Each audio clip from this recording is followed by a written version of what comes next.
Cortázar es, para mí, es el escritor más, no sé si hablar de categoría, de jerarquía, pero si podemos decir, no es que es el más querido, ¿no? Es, por alguna razón es el más entrañable, es un tren de cercanía, no es un tren de lejanía como otros escritores, ¿no?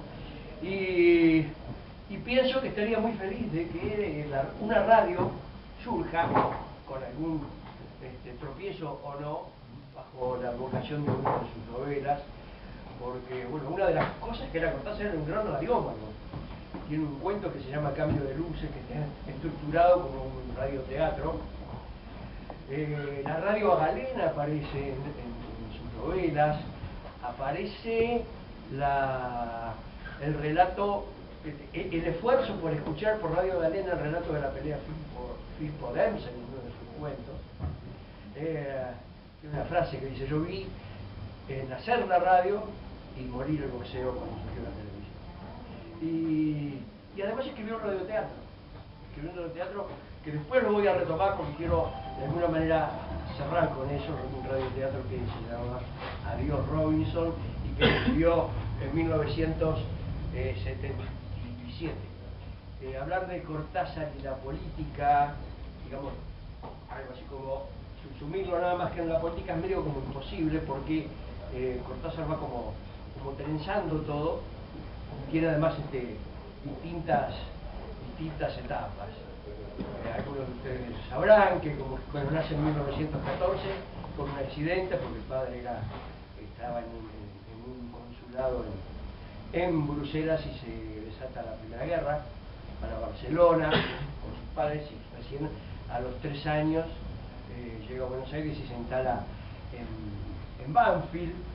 Era un chico introvertido, con un cierto aire andrógino y con terriblemente enamoradizo y con una soledad, con un solipsismo que lo hacía amar la lectura, hasta tal punto que aprendió a escribir antes, por medio de los chicos de su edad, pero además escribía poemas perfectos, hasta tal punto que se los mostraba a su familia y su familia lo acusaba de plagiario, porque no podían creer que un chico menor de 10 años ya podía manejar las formas clásicas, sobre todo en ese momento, con tanta facilidad, ¿no? Él hacía la cultura en los años de la década del 40, que para la literatura argentina es una época, digamos, crepuscular, ¿no? Están todavía los vapores de los conflictos mundiales de la guerra del 14, está dibujándose en el aire los conflictos que van a desatar la Segunda Guerra. Entonces, en el grupo de escritores al que él pertenece por generación, es un grupo que se llama neorromántico, retoma las claves del romanticismo en términos de que la subjetividad es lo importante, la lírica es lo importante, lo humano es lo importante, pero en términos como de queja, en términos de reclamo de que no se puede hacer en este mundo. Entonces hay como una concepción poética del mundo, y en términos literarios una resolución clásica. El primer libro de Cortázar, firmado Julio Denis, es un libro de sonetos, que después va a destripar toda la forma de la literatura.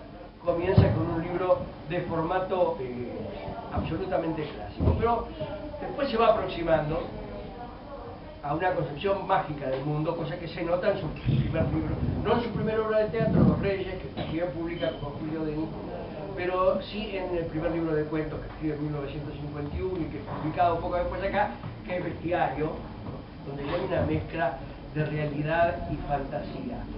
Una mezcla muy especial, porque no es la mezcla, digamos, de la ciencia ficción. Hay un plano de lo real, siempre presente, y desde esa realidad, por ejemplo, en el cuento donde le salen los conejitos por la boca, Bestiario, como una manifestación de la angustia, o La noche boca arriba, donde pasa estar internado en un hospital tras un accidente de moto y el sueño lo transforma en un indio mexica que va a ser sacrificado en Teotihuacán, ¿no?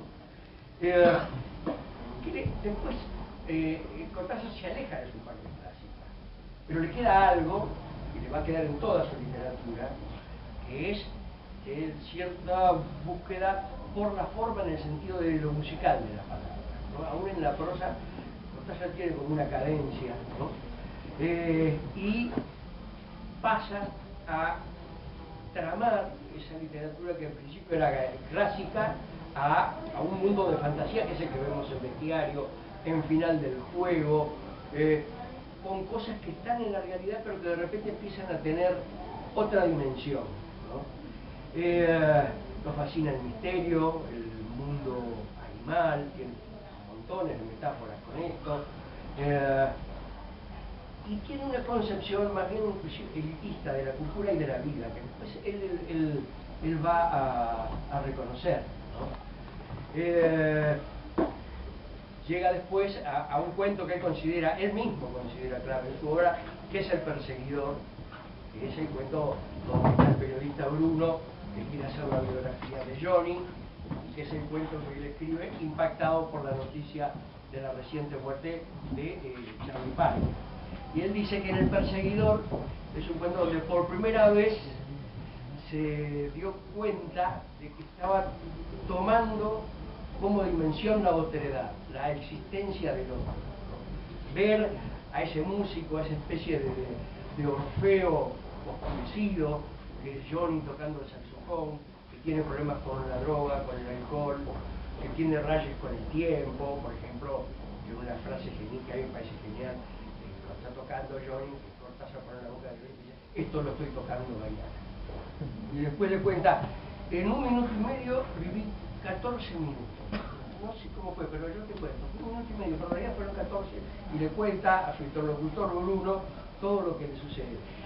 ¿Qué está pasando ahí, tanto en esa mezcla de darle otra dimensión a la realidad y darle otra dimensión al tiempo? Está tratando de negar el conocimiento clásico del mundo occidental, está tratando de combatir el lobo occidental. Yo diría, Borges, por ejemplo. Borges, un escritor que se divierte con el conocimiento del Occidente, pero que permanentemente admira a quienes lo clasifican, admira la Biblia, admira el concepto hebreo santificado del libro, admira las religiones, todo lo que admira las matemáticas, todo lo que le pudiera dar un ordenamiento al mundo, a Borges le encantaba.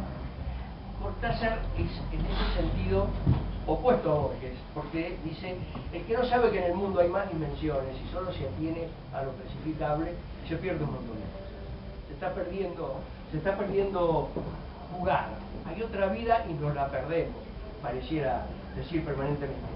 Este es el sentido del juego que está en toda la literatura de Cortázar, con esas grandes exageraciones. Por ejemplo, en la novela Los Premios empieza a vomitar un pasajero que termina vomitando toda la tripulación. La autopista del sur, ese larguísimo embotellamiento interminable que hace de que los embotellados se conviertan en una nueva comunidad, y ahí critica la manera de relacionarse, de vincularse en la ciudad, la posibilidad de que existan otras maneras de vinculación, ¿no? Y bueno, busca una participación, digamos, como cósmica y humana, y busca otra dimensión del mundo. Pequeño pantallazo de Cortázar como escritor, seguramente iremos y volveremos. Bueno, hablamos de un primer Cortázar que se recibe de maestro normal primero, después de maestro normal especializado en letras. En verdad era además un tremendo autodidacta y un políglota. A mí me han contado alumnas de él de Chivilcoy, que hoy son ancianas, que daba geografía y literatura, y todo lo daba bien, con una presencia cordial y distante. Salió un libro con Cortázar que da la Z hace poco, hay unas fotos increíbles de lo que era ese Cortázar que estaba en Chivilcoy. Atraviesa, digamos, su crecimiento cultural en la época del peronismo. En la Argentina toda la intelectualidad estuvo incómoda con el peronismo, casi toda. Inclusive el peronismo tuvo problemas con sus propios intelectuales, digamos. Tuvo sus intelectuales, que no se llevaban bien del propio Perón, como el caso de Jaureche, como el caso de Marechal, que fue como un pequeño funcionariado en el Ministerio de Educación, pero no, pese a que era un intelectual que apoyaba, hubo un conflicto entre Perón y ciertos sectores medios que incluía, por supuesto, a los intelectuales. Y él se hizo antiperonista muy fuertemente, inclusive tiene una primera etapa como maestro en Chivilcoy, en Bolívar, está en una etapa de lectura tremenda, lee mucho poesía, lee mucho Keats, hace de joven un ensayo de 600 páginas sobre Keats. Tiene una especie de desprecio por el hombre común. La vez pasada, cuando salieron unos cuadernos con unas cartas inéditas, se las publican completas así sin editar, y en la radio Héctor Larrea lee al aire un párrafo donde Cortázar dice: en Bolívar, donde estaba trabajando de profesor de secundaria, los microbios de los tubos de ensayo del laboratorio de química deben ser más inteligentes que la gente que camina por la calle. Bueno, Larrea lo dijo al aire porque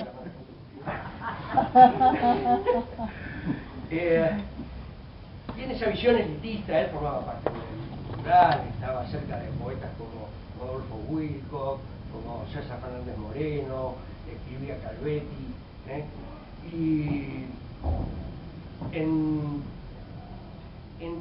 era, por lo tanto, un hombre incómodo, bastante solitario, escuchar jazz, encerrarse. Yo soy lector de jornada completa, ¿no? Y participa en Mendoza cuando la sociedad se divide con la aparición de Perón en la banda en los sectores antiperonistas, con una militancia inclusive pública, hasta tal punto de que cuando en febrero de 1946 se hacen las elecciones y gana Perón, él renuncia a su cátedra, él tenía una cátedra universitaria, y se vuelve a Buenos Aires y pasa una etapa viviendo como traductor de varias lenguas, como traductor independiente entre 1946 y 1951. Es una época donde él se mueve como un hombre independiente en Buenos Aires y escribe algunos de los relatos que le darían su primer golpe de fama y que después son analizados, aún por él mismo, como terribles antiperonistas y aún racistas. Algunos de acá recordarán el cuento Casa Tomada. El cuento Casa Tomada es un cuento de una casa antigua, inclusive casi lo que eran casas comunistas en Buenos Aires ahora, ¿no?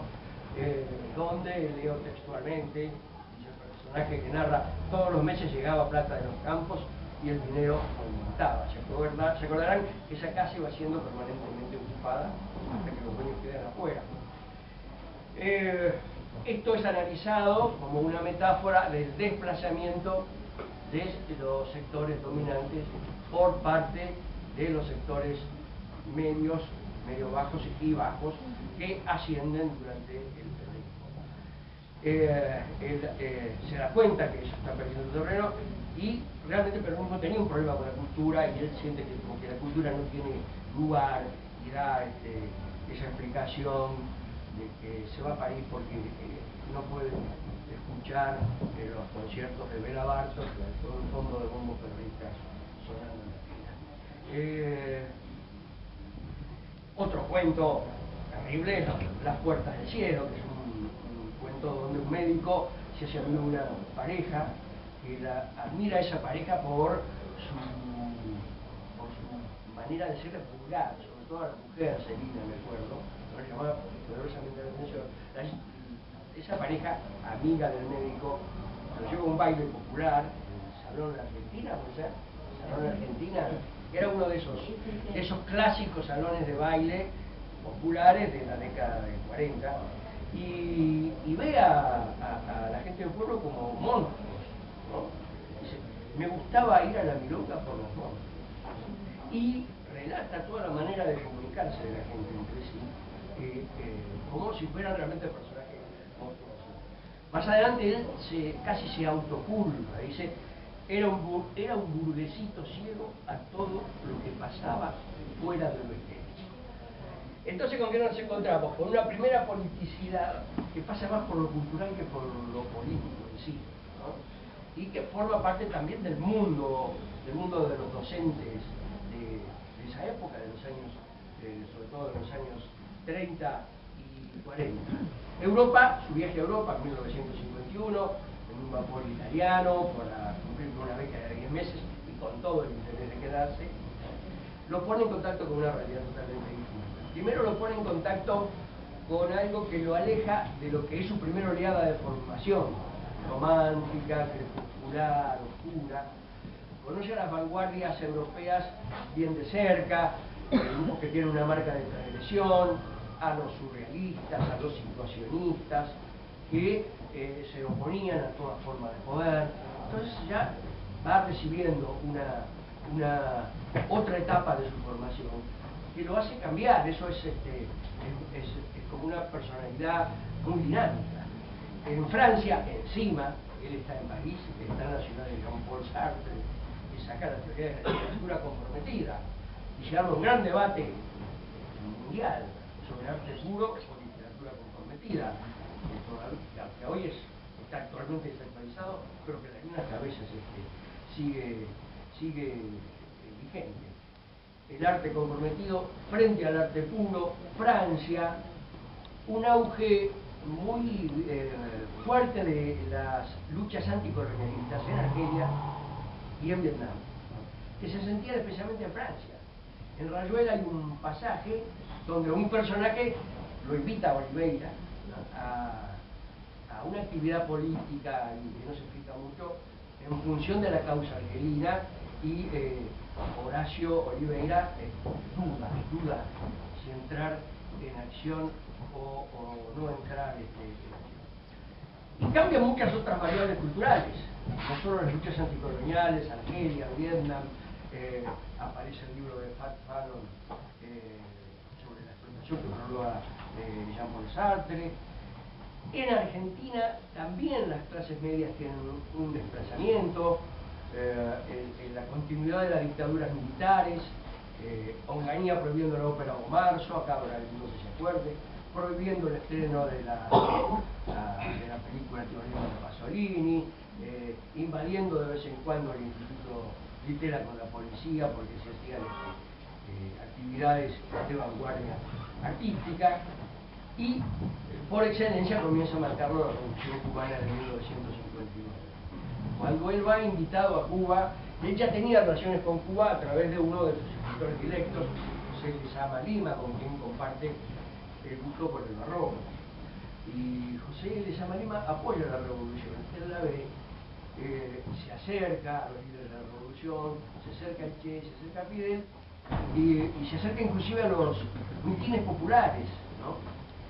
Y hay un famoso reportaje donde él dice, bueno, yo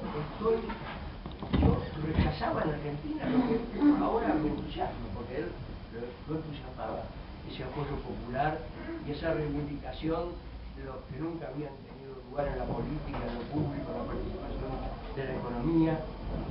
Y este personaje, Oliveira, que está siempre como a caballo entre la acción y la inacción, es como un momento de Cortázar. Yo creo que en 1963, cuando escribe Rayuela, bueno, se nota mucho que Horacio Oliveira es su alter ego, es lo que le pasa a él también. Y bueno, vive otro fenómeno muy fuerte, y es que Rayuela es leído por los jóvenes.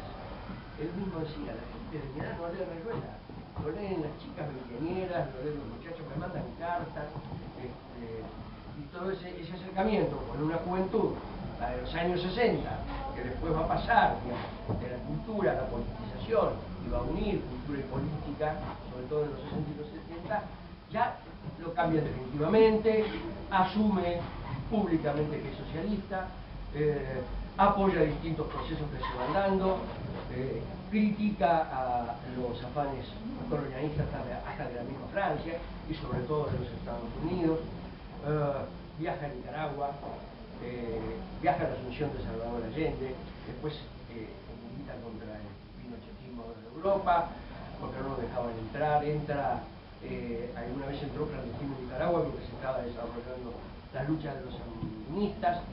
Escribe el libro de Manuel, que es otra bisagra más, en el sentido que incorpora la política como temática directa de sus propios libros, no como miradas oblicuas como vimos en los cuentos que fueron analizados como Gorilas, Las Puertas del Cielo o Casa Tomada.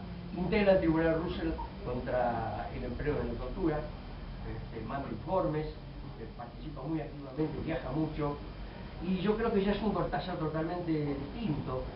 Ya entramos en un Cortázar que aprovecha su fama, de la cual es muy consciente, para hacer política, para interpelar a los gobiernos. Un Cortázar que empieza a trabajar otros géneros. Escribe, por ejemplo, una historieta, Fantomas contra las multinacionales, la escribe en México, y da vuelta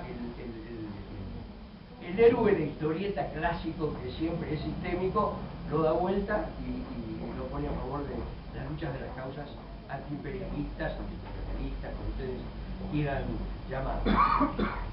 En ese contexto es que en 1977 escribe un radioteatro que Radio Nacional tuvo la suerte de poner en el aire en 2012, lo repetimos el martes pasado, en el día del centenario de su nacimiento.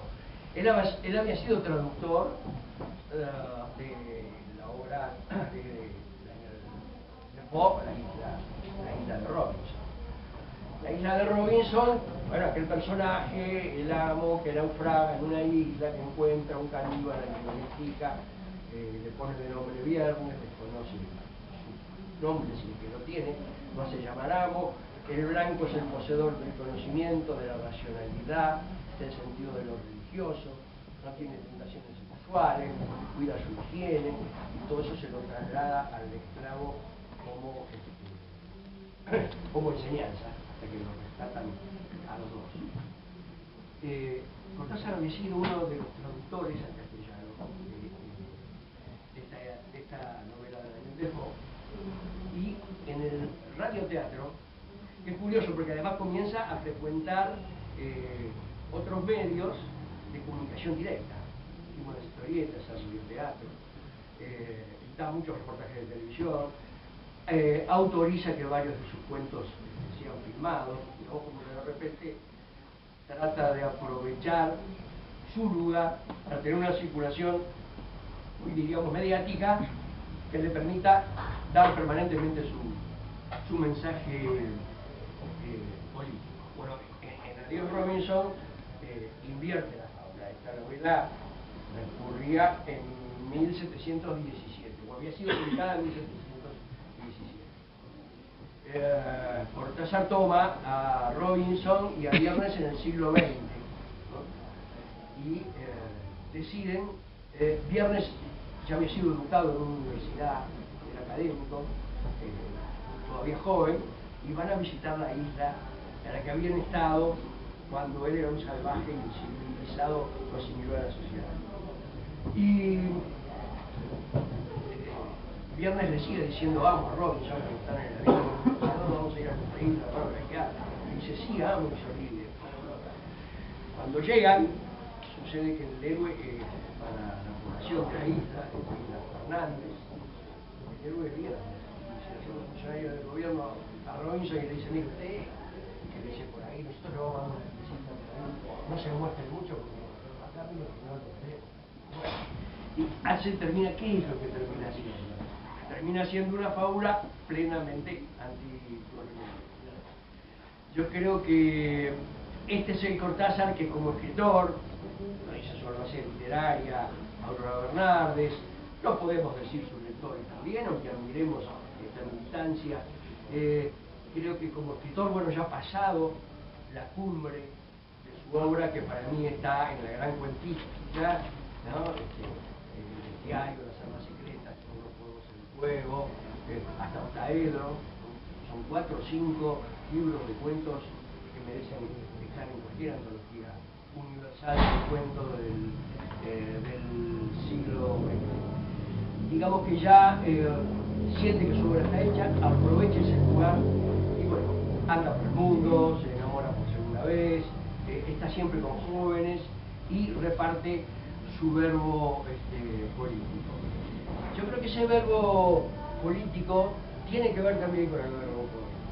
O sea, creo que él se hace cargo del mandato de Rimbaud de cambiar la vida. Y que esa idea que él tiene de que al mundo hay que explorarlo, de que se abren intersticios donde de repente pasan cosas extrañas, que el plano de lo real tal como lo vemos no es así, que tenemos que tener la cabeza abierta porque suceden otras cosas, como les cuento, hay un cuento que se llama Silvia, donde unos chicos crean a una mujer bellísima, joven, que los cuida o juega con ellos, y está en la imaginación de esos chicos. Y ahí en el cuento hay varios adultos, intelectuales, charlando, y nadie la ve, nadie ve ese personaje inventado por los chicos. Y el narrador, el personaje narrador, muy posiblemente también como alter ego de Cortázar, sí lo ve con los chicos, y les dice, ustedes no ven lo que está pasando. Diciendo, hay otra dimensión que tiene que ver con el juego, con el placer, con el misterio, que está en la vida y se debe explorar.